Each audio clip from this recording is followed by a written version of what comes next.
দর্শক, বাংলাদেশের গণমাধ্যমে একটা মজার খবর এসেছে। আমাদের রাষ্ট্র পাকিস্তানের সঙ্গে মাদক এবং সন্ত্রাস দমনে একসঙ্গে কাজ করবে। পাকিস্তানের সঙ্গে সন্ত্রাস দমনে একসঙ্গে বাংলাদেশ কাজ করবে, এরকম একটা চুক্তি হতে চলেছে, সেরকম একটা সমঝোতা হয়েছে।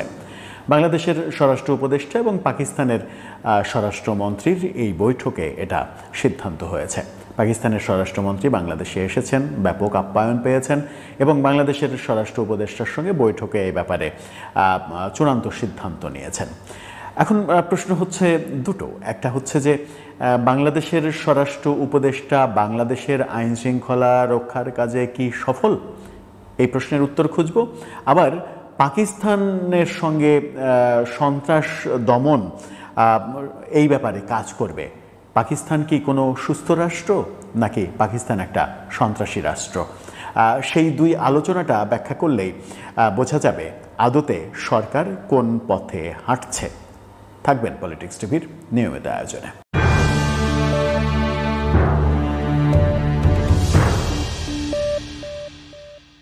দর্শক, পলিটিক্স টিভির নিয়মিত ভিডিওগুলো স্পন্সর করছে প্রজাপতি.টিভি, নতুন ওটিটি প্ল্যাটফর্ম। আপনারা চাইলে ইউটিউবে, ফেসবুকে, ইনস্টাগ্রামে, টিকটকে দেখে নিতে পারেন।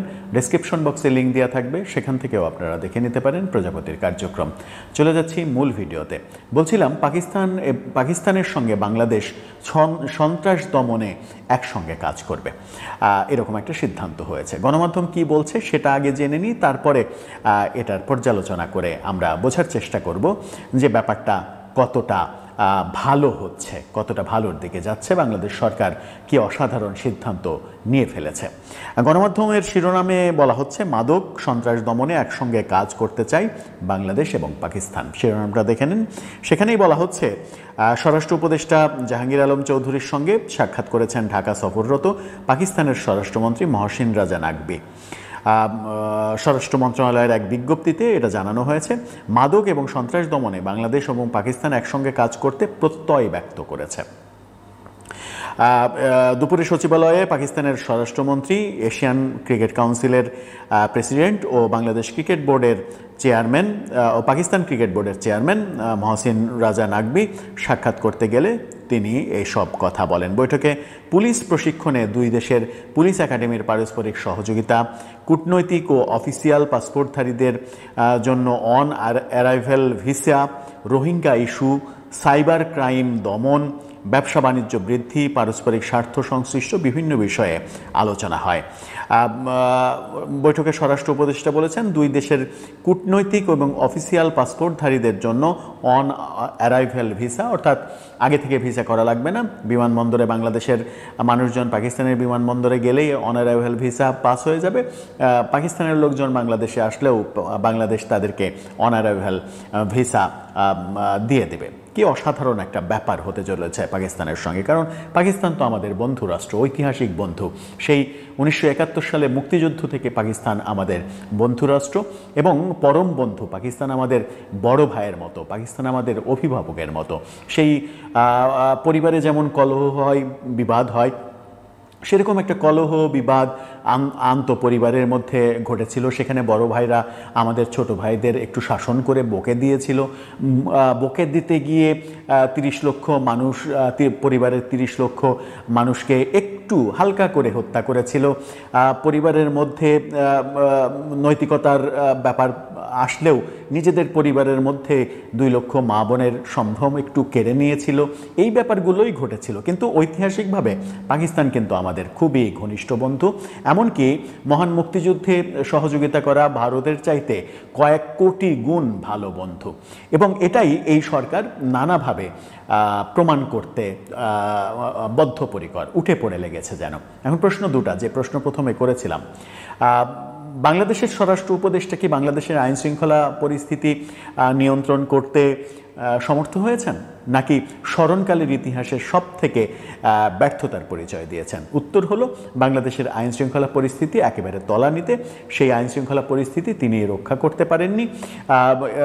বারবার তার পদত্যাগের দাবি উঠেছে, তিনি পদত্যাগ করেননি, নিজের চেয়ারে আঁকড়ে ধরে বসে আছেন।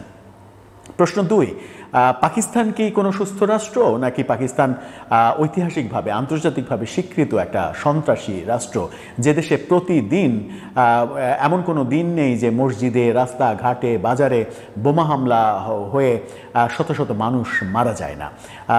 মসজিদে বোমা হামলার দিক থেকে পাকিস্তান বিশ্বে একটা রেকর্ড গড়ে ফেলেছে। পাকিস্তান একেবারে আন্তর্জাতিকভাবে সন্ত্রাসী জঙ্গি গোষ্ঠীর আস্তানা।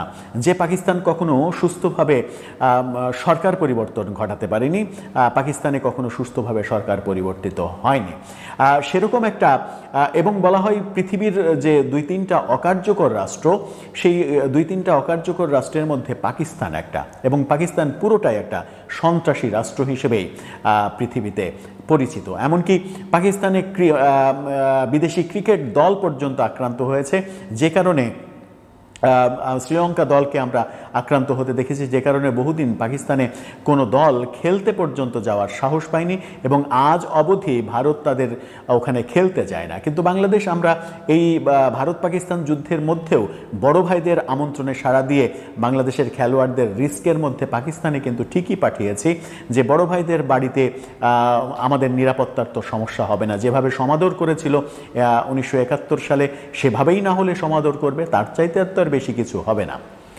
ব্যাপারগুলো হাস্যকর হয়ে যাচ্ছে না? ব্যাপারগুলো খুবই হাস্যকর হয়ে যাচ্ছে। পাকিস্তানের সঙ্গে যখন বাংলাদেশ সন্ত্রাস দমনের ব্যাপারে কাজ করবে, তখন এর চাইতে কমেডি সিনেমা, এর চাইতে কমেডি নাটক আর বোধহয় হতে পারে না। আমার মনে হয় যে পৃথিবীর শ্রেষ্ঠ কমেডি ড্রামা যদি বিবেচনা করা হয় এবং তাকে যদি অস্কার দেওয়া হয়, তাহলে স্বরাষ্ট্র উপদেষ্টা যে সিদ্ধান্তের কথা জানিয়েছেন, সরকার যে সিদ্ধান্ত নিতে চলেছে, এটা হবে পৃথিবীর সেরা কমেডি। সেই কমেডি দিয়েই কি দেশ চলবে? পাকিস্তান প্রীতি যেভাবে জেকে বসেছে, এই সরকার আসলে কাদের এজেন্ডা বাস্তবায়ন করতে চায়? এই সরকার কি তাদের এজেন্ডা বাস্তবায়ন করতে চায় যারা মহান মুক্তিযুদ্ধে পাকিস্তানিদের দোসর ছিল, পাকিস্তানিদের সহযোগিতা করেছিল, এদেশের মা বোনের ইজ্জত লুটে নেওয়ার, নিজেরা লুটে নিয়েছিল এবং পাকিস্তানি বাহিনীর হাতে আমাদের মা বোনদের তুলে দিয়েছিল, মুক্তিযোদ্ধাদের বাড়ি চিনিয়ে দিয়ে তাদের হত্যা নিশ্চিত করেছিল, যারা এখন পর্যন্ত মুক্তিযুদ্ধকে স্বীকার করে না, যারা এখন পর্যন্ত বলে, সদর্পে বলে যে 71-এর মুক্তিযুদ্ধ ছিল হচ্ছে ভারতের ষড়যন্ত্র, ভারতের ষড়যন্ত্রের মাধ্যমে পাকিস্তানের 2 খণ্ডকে বিচ্ছিন্ন করে দেওয়া হয়েছে ভারতের লাভের জন্য। এই তত্ত্ব যারা বিশ্বাস করে, তাদের তত্ত্ব প্রতিষ্ঠিত করার জন্য সরকার কি উঠে পড়ে লেগেছে? প্রশ্নের উত্তর কে দেবে? আদতে কি হচ্ছে? কোন দিকে যাচ্ছি আমরা? কোনো প্রশ্নেরই উত্তর নেই। দর্শক, আপনার কাছে সেই উত্তর থাকলে জানিয়ে লিখতে পারেন আমাদের।